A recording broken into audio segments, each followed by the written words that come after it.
Good morning student. आज हम पढ़ेंगे समास के बारे में। इसके पहले कक्षा में हमने आपको समास की परिभाषा और समास के प्रकारों को समझाया है, ठीक। तो हम इसके आगे देखेंगे अब कि समास के कितने प्रकार बताए थे आपको हमने, 6 प्रकार। कौन कौन से रिवाइज कीजिए एक बार। अव्ययी भाव समास, दूसरा तत्पुरुष समास, तीसरा द्विगु समास, चौथा द्वंद्व समास, पांचवा बहुव्रीहि समास और छठवा कर्मधारय समास। तो कितने प्रकार हो गए समास के? 6 प्रकार, जो कि इसके पहली वाली कक्षा में हमने आपको बताया था कि समास क्या होता है, समास की परिभाषा क्या हो सकती है, उदाहरण क्या होता है और समास के कितने प्रकार होते हैं। सबसे पहले यदि हम परिभाषा की बात करें कि समास की परिभाषा की, तो समास की परिभाषा क्या होगी बताइए। हमने आपको समझाया था कि समास का अर्थ होता है संक्षिप्त, वाक्य को संक्षिप्त करना समास कहलाता है ना। अब उदाहरण दिया था आपको, यदि आपको वाक्य को संक्षिप्त करना होगा, जैसे कि राजा का महल, राजमहल है ना, राजमहल एक शब्द है, उसको यदि हम क्या करें, विग्रह करें, तोड़े, तो क्या बन जाएगा, राजा का महल, राजमहल, शॉर्ट फॉर्म हो जाएगा राजमहल, और विग्रह करने के बाद हो जाएगा राजा का महल। ये उदाहरण हो गया, संक्षिप्त कर रहे हैं। अब परिभाषा की बात करें तो ऐसे समासिक शब्द, 2 या 2 से अधिक ऐसे समासिक शब्द जो आपस में मिलकर एक नए शब्द का निर्माण करते हैं, एक नया समासिक शब्द बनाते हैं, क्या कहलाते हैं, समास कहलाते हैं। ये हो गई आपकी डेफिनेशन। और प्रकार तो भी हमने आपको बताया कितने प्रकार होते हैं, 6 प्रकार होते हैं। कौन कौन से? अव्ययी भाव समास, तत्पुरुष समास, द्विगु समास, द्वंद्व समास, कर्मधारय समास और बहुव्रीहि समास, ठीक। यदि आप इन्हें क्रम में याद कर रहे हैं बहुत अच्छी बात है, आगे पीछे भी आप लिख सकते हैं, लेकिन यदि क्रम में याद कर रहे हैं तो और भी अच्छी बात है कि आप इसे सीरियल वाइज ही याद करें। अब हम आज क्या पढ़ने वाले हैं, आज हम उन 6 प्रकारों की परिभाषा और उनके उदाहरण को देखेंगे, ठीक। 6 परिभाषा, जो प्रकार हमने आपको बताया 6 प्रकार, उनकी परिभाषा क्या हो सकती है। जैसे अव्ययी भाव समास है तो क्या होता है अव्ययी भाव समास, क्या इनके उदाहरण होते हैं, इसकी पहचान क्या होती है।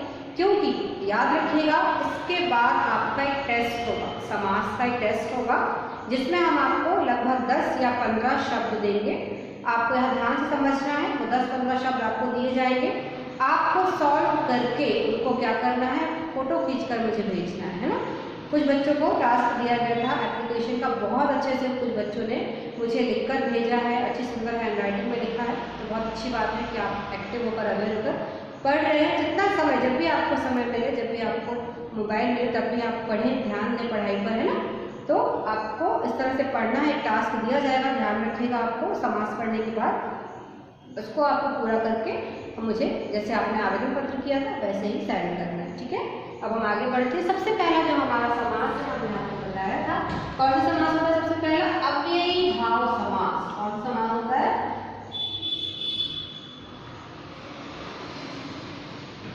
अव्ययी भाव समास। ये समास का पहला प्रकार है। कौन सा प्रकार है? पहला प्रकार होता है समास का। कौन सा? अव्ययी भाव समास हमारे समास का पहला प्रकार है। अब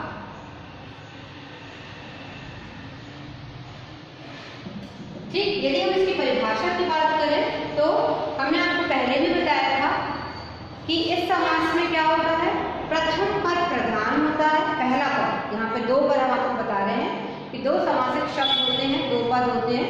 अब यहाँ पर अव्ययी भाव समास होगा, उसका प्रथम पद क्या होगा, महत्वपूर्ण होगा, प्रधान होगा। तो यही हम इसकी परिभाषा में लिखेंगे कि अव्ययी भाव समास का, या हम लिखेंगे इसका प्रथम पद, इसका प्रथम पद क्या होता है, प्रधान होगा। प्रथम पद क्या होगा, प्रधान होगा।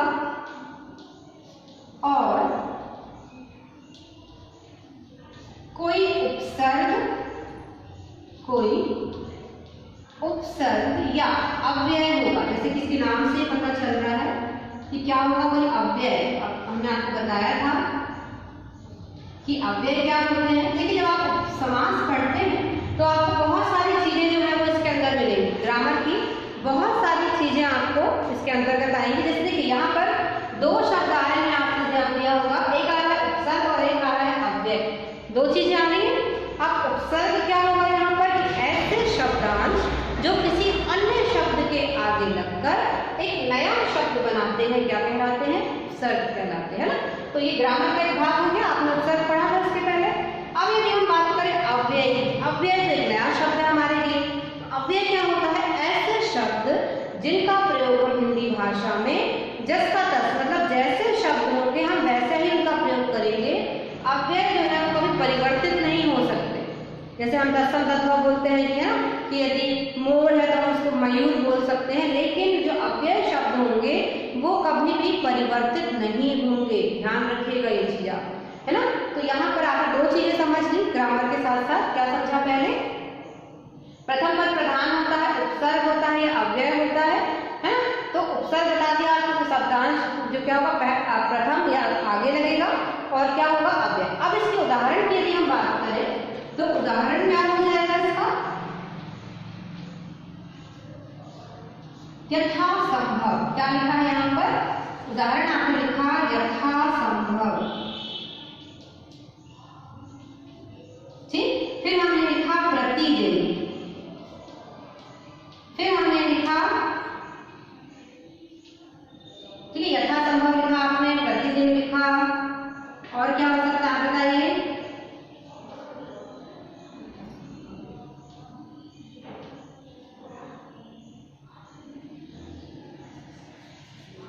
ठीक है, आपने लिखा यथासंभव, आपने लिखा प्रतिदिन, और क्या हो सकता है? यथाशक्ति भी हो सकता है। क्या हो सकता है? यथाशक्ति। अब आपके सामने हमने 3 उदाहरण लिखे हैं, 1 2 3। अब जो ये 3 उदाहरण आपके सामने हमने लिखे हैं, इनमें आप ध्यान दीजिए, क्या कहीं पर उपसर्ग नजर आ रहा है आपको? बिल्कुल आ रहा है। यथा उपसर्ग है, अव्यय भी हो सकता है, यथा याद रखिएगा, है ना। प्रति उपसर्ग है और यथा उपसर्ग है। अब यदि बात की जाए कि इसको आपको विग्रह करना है, समास के जो प्रश्न है वो बहुत सारे तरीके से परीक्षा में पूछे जा सकते हैं। पहला तो प्रश्न यही होता है कि आपको क्या करना है? आपको क्या करना होता है? परिभाषा बतानी होगी। यदि प्रश्न आता है कि समास की परिभाषा लिखो, प्रकारों के नाम लिखो, आपने तुरंत बता दिया। दूसरा प्रश्न आ सकता है कि किन्हीं 1 या 2 प्रकारों को परिभाषा उदाहरण से वर्णन करो, तब भी आपने कर दिया। अब तीसरा जो प्रश्न आ सकता है, इस तरह से आपको 2-4 उदाहरण दे दिए जाएंगे, 2-4 क्वेश्चन दे दिए जाएंगे, और आपको कहा जाएगा कि आपको समास विग्रह करना है और उनके नाम लिखना है। बहुत सारे समास, जब आप पीछे पढ़ लेंगे तो बहुत सारे समास आपको आएंगे, शब्द आ जाएंगे।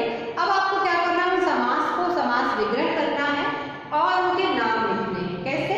जैसे हमने लिखा यहाँ पर यथासंभव, तो इसका विग्रह क्या हो जाएगा? संभावना के अनुसार।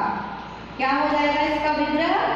संभावना के अनुसार, ये हो जाएगा इसका विग्रह। तो जब भी आपके सामने इस तरह का शब्द आएगा जहां पे लिखा होगा यथासंभव, प्रतिदिन, यथाशक्ति, तो जहां आपको लग रहा है कि इसके आगे उपसर्ग लगा हुआ है, आप तुरंत समझ जाएंगे कि क्या है वो, कौन सा समास है? अव्ययी भाव समास का उदाहरण है। ठीक। अगला शब्द में यहाँ देखिए प्रतिदिन, तो दिन दिन, प्रत्येक दिन भी बोल सकते हैं हम, या फिर इसका हो सकता है दिन दिन, यानी हर एक दिन, है ना। तो प्रत्येक दिन भी इसका विग्रह हो सकता है और दिन दिन भी इसका जो है वो विग्रह हो सकता है। अगला जो दिया गया है यथाशक्ति, तो क्या हो जाएगा यहाँ पर? यथासंभव, क्या लिखा था आपने? संभावना के अनुसार। अब यहाँ पे यथाशक्ति, तो शक्ति के अनुसार। क्या हो सकता है यहाँ पर? शक्ति के अनुसार। क्लियर है? समझ में आ गया आपको अव्ययी भाव समास? आगे बढ़े। अव्ययी भाव समास का आपका जहाँ प्रथम पद प्रधान होता है ना, जहाँ पे या फिर उपसर्ग और अव्यय होता है, वहां पे क्या होता है? कौन सा समास होता है? अव्ययी भाव समास होता है। अव्ययी भाव समास का उदाहरण यहाँ दिया गया है यथासंभव, प्रतिदिन और यथाशक्ति। क्लियर है? आगे बढ़ते हैं। दूसरा समास क्या बताया था हमने आपको? तत्पुरुष समास। कौन सा बताया था? तत्पुरुष समास, है ना। तत्पुरुष समास क्या होता है? अब देखिए, पहले समास में था आपका प्रथम पद प्रधान। पहला पद जो होगा, पहला शब्द जो होगा वो क्या था? प्रधान था। अब यहाँ पर द्वितीय पद प्रधान होगा। ध्यान रखिएगा कि यहाँ पर जो होगा इसमें द्वितीय पद प्रधान होता है। द्वितीय पद क्या होता है? प्रधान होता है, महत्वपूर्ण होता है। एवं और क्या होगा इसमें? द्वितीय पद प्रधान होता है। एवं आगे क्या लिखेंगे आप? एवं कारक चिन्हों का प्रयोग होता है। कारक चिन्हों का क्या किया जाता है? यहाँ पर कारक विभक्तियों का प्रयोग किया जाता है। यहाँ पे हम क्या लिख देंगे?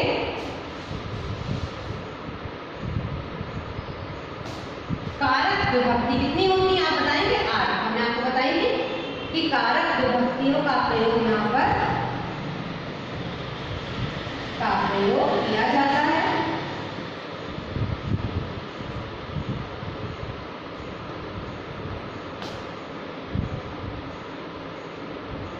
ठीक है, जैसे क्या होगा? का, के, की, के लिए इस तरह के शब्द आएंगे। का, है ना? के, का, के लिए इन शब्दों का प्रयोग कहाँ पर होगा? शब्दों के बीच में जहां भी हम विग्रह करेंगे तो इन शब्दों का प्रयोग आपका होगा। ठीक, समझ में आ गया? अव्ययी भाव समास में प्रथम पद प्रधान होता है, तत्पुरुष समास में द्वितीय पद प्रधान होता है और कारक विभक्ति का प्रयोग होता है। कारक विभक्ति अर्थात का, के, की के लिए शब्द आते हैं शब्दों विग्रह के बीच में। कैसे? उदाहरण देखते हैं हम।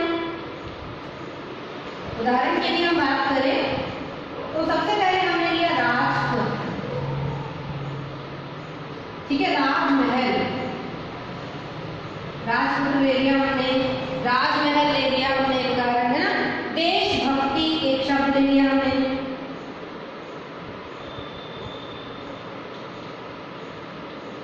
ये हो गए आपके किसके उदाहरण? तत्पुरुष समास के। लेकिन अब आप सोचेंगे कि मैम ने तत्पुरुष समास का उदाहरण तो बता दिया, लेकिन यहाँ पे का, के, की के लिए तो कहीं इस्तेमाल ही नहीं हो रहा है। तो कहाँ पे इस्तेमाल होगा? जब हम इनका विग्रह करेंगे, जब हम इनको तोड़ेंगे तब कहीं जाकर क्या आएगा?